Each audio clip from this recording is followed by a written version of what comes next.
Welcome to Love and Tears. He used to believe that marriage was built on effort, on showing up, on choosing your partner every single day, even when it wasn't easy, even when life got messy, stressful and dull. He truly thought that was what they were both doing, choosing each other. Until one evening, she looked at him calmly, her tone flat and distant, and said the words that would change everything. "I don't have to make you happy." At first, he actually laughed. It sounded like a joke, didn't it? He waited for the corners of her mouth to lift, for her eyes to soften, for some sign that she didn't mean it. But she wasn't joking. She wasn't even close. She was dead serious. They had been arguing about something small, the kind of thing that should have passed in minutes. Something about how distant she'd been lately, how she barely acknowledged him when he came home from work. He had told her he missed her, that he felt them drifting apart. And that was her answer, cold, sharp, final. "I don't have to make you happy." The words hung in the air like smoke that wouldn't clear. He stood there, gripping the edge of the kitchen counter, trying to process what she'd just said. When he finally found his voice, it came out softer than he intended. "So, what are we even doing then?" She sighed, rubbing her temple like he was just another chore on her list. "You act like I'm supposed to entertain you or cater to you all the time. I have my own life, my own happiness to worry about. Your happiness, that's your problem, not mine." The way she said it, dismissive, detached, made something inside his chest tighten. He wanted to argue, to tell her that wasn't how marriage worked, that it wasn't yours or mine. It was ours, but he didn't, because deep down, he realized something painful. He was the only one still trying, the only one still fighting for them, and she was looking at him like he was a burden she couldn't wait to set down. Why did it hit him so hard that night? Maybe because it was the first time she'd said it out loud. But if he was being honest, the signs had been there for months. The small dismissals that quietly piled up into something much heavier. The way she'd roll her eyes when he tried to be affectionate. The way her phone lit up with notifications all day, but his messages went unanswered. The way she stopped asking about his day, stopped caring whether he was fine or falling apart. He had told himself it was just a rough patch, that they'd find their way back somehow. But that night, she made it clear making him happy was never her concern. And suddenly a new question crept in. Had it ever been? He thought about everything he'd done for her through the years, not out of duty but love. Leaving her little notes in the mornings, remembering her favorite coffee order, the snacks. She liked the way she smiled when he whispered, "Drive safe," before she left the house. He'd planned surprise date nights, pushed through his own exhaustion, just to listen, to make sure she felt seen, loved, understood. But when had she last done that for him? He couldn't remember. Not because she never had, but because it had been so long since she cared to. That night after the argument, he lay awake beside her, staring at the ceiling, while she scrolled through her phone, the soft blue light painting her face. She looked calm, unbothered, completely unaware that she had just broken something deep inside him. She had spoken her truth. She didn't see his happiness as her responsibility. So why? Why had he spent so much time making hers his priority? He turned on his side, watching her face glow in the screen's reflection. She didn't even notice, didn't even look his way. And in that moment, something inside him quietly shifted. He made a decision. He wouldn't argue anymore, wouldn't beg for attention or affection or basic care. He wouldn't keep fighting for someone who had already walked away in her heart. If she truly believed his happiness wasn't her job, then maybe it was time for her to feel what it was like when he stopped making hers his. No dramatic speech, no announcement, just silence, slow and deliberate. Because sometimes the loudest change begins quietly. That night changed something inside him, something small, almost invisible, but irreversible. After years of making her life easier, brighter, softer, he simply stopped trying. The first thing he gave up was checking in on her. It had always been second nature, those little texts throughout the day, asking how she was, how work was going, if she'd eaten. But not anymore. The next morning, after she'd told him she didn't have to make him happy, he left for work in silence. No have a good day, no drive safe. Just the sound of keys, the click of the door, and the quiet that followed. When he reached his desk, his phone lit up. One message. "Did you leave already?" He smirked at the screen, then locked his phone. No reply. He had always been the one who kept their home alive, brewing her coffee before she woke up, making sure there were groceries, cleaning up the dishes she always left in the sink. He did it not because he had to, but because he wanted to. But if his happiness wasn't her responsibility, then hers wasn't his either. That evening, she came home to find the sink still full of last night's dishes. He was sitting on the couch, scrolling through his phone, completely indifferent to the mess. She dropped her bag, her brows knitting together. Seriously, she muttered. He barely glanced at her. "What?" "The dishes. You didn't clean them." He shrugged. "I assumed you'd handle it." For a second, she just stood there as if she couldn't believe what she was hearing. Frustration flickered across her face, but she bit it back, turned away and started washing the dishes herself. It was the first time in years he'd let her. At first, she thought he was just sulking, that it was a mood, something he'd get over. But he didn't. Day by day, he pulled back. He stopped starting conversations, stopped asking how she felt, stopped reaching for her in bed, and slowly, she started to notice. One night, about a week into his quiet withdrawal, she finally said something. They were eating takeout because he wasn't cooking anymore either when she put down her fork and looked at him. "You've been acting weird." He raised an eyebrow. "What do you mean?" "You're distant, cold. You barely talk to me anymore." He took a sip of his drink before answering. "I guess I just realized something." She frowned. "What's that?" He leaned back in his chair, his voice calm but steady. "That my happiness is my own problem, not yours." The moment those words left his lips, he saw it, that flicker of recognition in her eyes. She remembered. She shifted uncomfortably. "That's not what I meant," she murmured. "Really?" He cut in gently. "Because that's exactly what you said." She pressed her lips together, searching for a defense. "Okay, but you don't have to act like this," she said finally, her tone softer now. "You're being dramatic."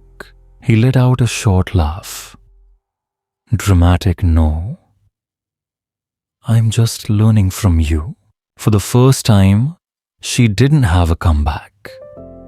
Instead, she looked away, pushing her food around her plate, suddenly not hungry anymore. She tried to pretend everything was normal, but he could feel it. She felt the difference. She started texting him more little check-ins he used to send her. He responded when he felt like it. She waited for him to suggest date nights or weekend plans. He didn't. She started trying awkwardly carefully, asking if he wanted to watch a movie, offering to make dinner. But he wasn't playing along. If she thought he'd melt the moment she made a small effort, she was wrong. Because for years, he had carried the weight of effort alone. Now, it was her turn. One night, he happened to pass by the bedroom and heard her on the phone with her best friend. He wasn't eavesdropping, not really. But her voice drifted into the hallway. I don't know what's wrong with him. It's like he doesn't care anymore. The irony almost made him laugh. She was confused, frustrated, but for the first time in a long while, he wasn't. He felt calm, clear. He wasn't angry. He wasn't trying to punish her. He was simply matching her energy. She had said she didn't have to make him happy. Now she was seeing what that looked like in real time. The thing about relationships is, you rarely notice the little things, the quiet rhythms until they're gone. The morning texts, the warmth of a simple "take care." The way someone remembers your favorite coffee. They fade and then you realize how empty the silence feels. At first, she brushed it off, convinced he'd come around. But now she was watching him closely. He saw it in the way she hesitated before speaking, the way her eyes lingered on him when she thought he wasn't looking. She was testing the waters, unsure, careful. He wasn't cruel. He wasn't cold. He just stopped showing that he cared. After years of putting her happiness first, of making sure she felt safe, loved, appreciated, she had taken it for granted. And now she was tasting the emptiness she'd once served him. And she didn't like it. The first real crack came one evening when he walked through the door after work. Usually she barely looked up from her phone, just a quick nod. Maybe a mumbled, "Hey," but that night, something was different. That night felt different. She wasn't lost in her phone or distracted by something else. She was waiting for him. "Hey," she said softly the moment he stepped through the door. "How was work?" For a second, he almost laughed. For years, she hadn't asked. For years, she hadn't cared. And now suddenly, she did. He shrugged, walking past her to set down his bag. Fine. He could feel her eyes following him, waiting for him to ask about her day, to spark a conversation to slip back into those old familiar patterns. But he didn't. Because that's what she wanted, for him to make it easy again, to smooth over what she had cracked. But he wasn't playing that game anymore. A few days later, he went out with some co-workers for drinks. He hadn't told her in advance. He hadn't asked permission. Why would he? She had made it clear she didn't owe him anything. So why should he keep bending, explaining, appeasing? Around 9 p.m., he checked his phone. 3 missed calls, 1 message. "Where are you?" He let it sit for a while before typing back, "Out." 15 minutes later, the phone buzzed again. She was calling. He answered his voice calm. "Hey, "Something wrong? Where are you?" she asked again. "I told you," he said, taking a sip of his drink. "I'm out." She sighed, that deep, irritated sound he knew too well. "Well, when are you coming home?" he smirked. "Not sure." Didn't think it mattered. Silence. He could almost hear her trying to make sense of it. Before she could say anything else, he ended the call. And for the first time in a very long time, he felt free. The next morning, something had shifted. For the first time in months, maybe years, she made breakfast. Not just for herself, but for both of them. When he walked into the kitchen, there was a plate waiting eggs and toast. She was standing by the stove, pretending not to watch him. "Figured I'd make you something before work," she said lightly. He leaned against the counter, studying the plate. "Why?" She blinked, caught off guard. "What do you mean, why? You never cared before." Her frown deepened. "That's not true." He met her eyes, voice calm but firm. "Really? When's the last time you did something for me without me having to ask?" She didn't answer. Because they both knew the truth. Even her friends started to notice. One night during dinner with their group, Sarah, her closest friend, tilted her head curiously. "You've been really quiet tonight," she said. He smiled faintly. "Just don't have much to say." Sarah glanced between them. "Everything okay?" Before he could speak, his wife laughed a little too quickly. "Of course. He's just been busy with work." He watched her, the way she avoided his eyes, the way she forced that practiced smile. She was lying. And they both knew it. That night, after they got home, she finally snapped. "Are you trying to punish me?" she demanded, crossing her arms. He looked at her calm. "For what?" "You know what?" He tilted his head slightly. "Do I?" "You're acting different," she said, voice rising. "You're distant, cold. You don't care about anything anymore." He took a slow step toward her. "You mean I stopped trying to make you happy?" She flinched because she knew. He was using her own words. He leaned in, voice low, quiet, almost tender. "Feels awful, doesn't it?" For the first time, she had no answer. Just silence, heavy, honest silence. Because in that moment, she understood. When he stopped caring, everything changed. And for the first time since she had said those words, she was afraid. Something inside her cracked, a soft, frightened sound no one could hear but him. She tried to act like nothing was wrong. Still posted her perfect little photos online. Still laughed too loudly with her friends. Still showed off her new outfits. But he saw it. The flicker in her eyes when she thought he wasn't looking. The hesitation before she spoke. The nervous twitch of her fingers when she reached for her phone. She was unraveling. Because for the first time since they'd met, she had no idea what he was thinking, and it terrified her.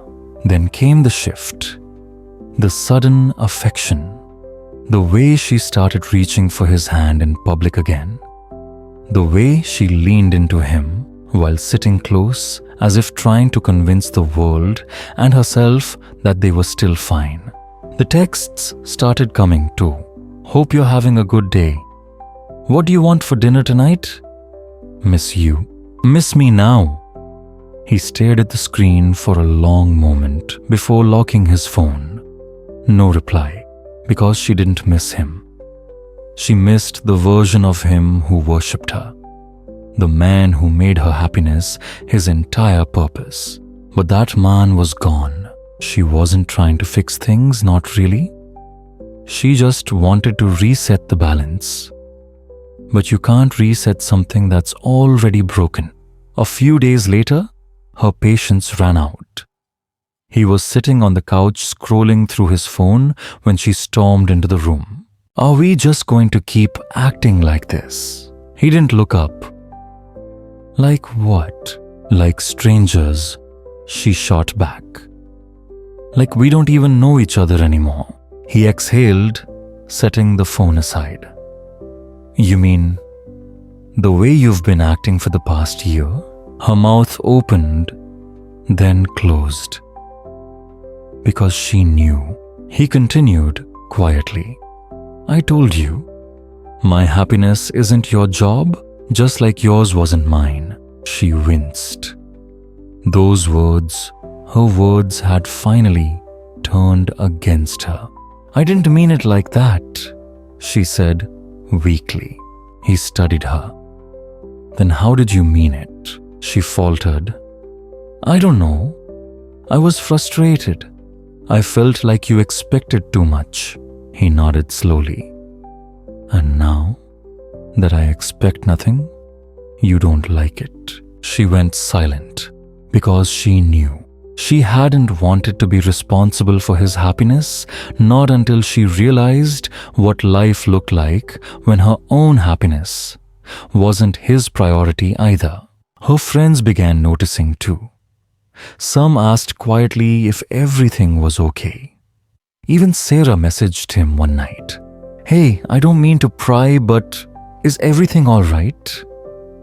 She seems off lately. He stared at the message before replying simply. She's just adjusting to the way things are now. No explanation, no defense, just truth. A few nights later after dinner, she finally broke. We need to fix this, she said. He looked up. Fix what? Us. He tilted his head slightly. You mean me? You mean the way I've changed? She shifted uncomfortably. I don't like how things are between us. I feel like I'm losing you. He let out a small, humorless laugh. You already did. You just didn't notice until now. Her eyes widened. Shock, fear, realization. She hadn't expected him to say it out loud, because in her mind, he'd always be there, always trying, always fixing. But now he wasn't sure he wanted to fix anything anymore. A week later, she came home late from work, tired, drained. She barely spoke, went straight to the bedroom and closed the door. He thought she just needed space, but then he heard it. Soft, muffled sobs. She wasn't the type to cry like that, not quietly, not alone. And for a second, something stirred inside him. But he didn't move. He didn't knock, because this was her moment. Her moment to understand what it felt like when the person you took for granted stopped showing up. Even though he was just down the hall, she felt utterly alone because he wasn't hers anymore, not really. The next morning she was quiet. Her eyes were swollen, her lips trembling from holding too much inside. She didn't say a word. She just looked at him, searching, hoping for a sign that he still cared. But he didn't give her one. Not yet, because she needed to feel this, to sit with the weight of what she'd done. It wasn't revenge. It wasn't punishment. It was balance. He had carried that relationship for years. Now, it was her turn. And one night, it finally happened. She whispered the words he never thought he'd hear. I was wrong. He almost didn't catch it. It was that soft. But when he turned, Her face said everything. Tears welled in her eyes. Her fingers gripped the fabric of her sweatshirt like she needed something to hold on to. "I was wrong," she said again, voice trembling. "I thought I didn't have to make you happy. I thought you'd always be there no matter what." He didn't answer right away. He just looked at her, really looked at her. Because this was the moment, the breaking point. Now she understood what she had destroyed, and she was terrified that it might be too late. He crossed his arms, leaning back against the counter. "And now that you finally realize it," he said quietly, "what do you expect me to do?" "I don't know," she whispered. I just want to fix this." He gave a humorless laugh. "Fix it? You don't get to just snap your fingers and fix this. You spent years treating me like I didn't matter. And now, suddenly, I do."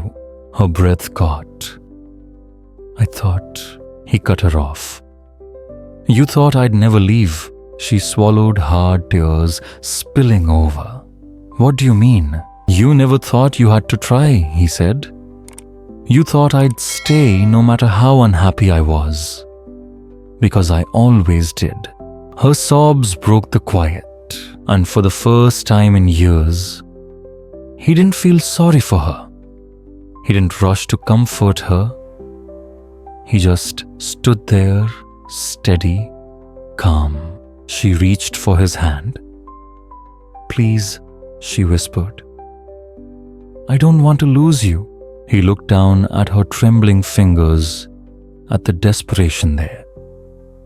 And for the first time, he asked himself, did she love him? Or did she just love what he gave her? The safety, the certainty, the man who always stayed. Maybe that was what she was really mourning. Not the man standing before her now, but the version of him who put her first, no matter how much it cost. But that man was gone. She cried harder, the same woman who once told him that his happiness wasn't her responsibility, now begging him to stay. But he wasn't that man anymore. He wasn't the one pleading for her love. He was the one who had to decide, did he even want this anymore? He took a slow, steady breath, his heart heavy, but certain. "I don't know if I can do this anymore." Her breath caught. You don't mean that." He held her gaze. "I do. But I'm here now," she whispered. "I want to try." He gave a sad, tired chuckle. "And what happens when you get comfortable again? When you stop trying. When it goes back to how it was before." She froze. Because they both knew this wasn't about one apology. It was about years of imbalance. "I can change," she pleaded. "I swear I can." He shook his head gently. "Can you?" Her lips parted, but no sound came. Because deep down, even she wasn't sure. Some things break quietly. Others break beyond repair. And as he watched her fall apart, he realized something. He was already gone. Maybe not physically, not yet, but emotionally, he had left long ago. Because he had already learned what life felt like without her. And for the first time in years, he liked it. Dear listeners, if this story touched you, share your thoughts in the comments. And don't forget to like, share and subscribe, because sometimes love doesn't end with a door slammed shut. It ends in silence.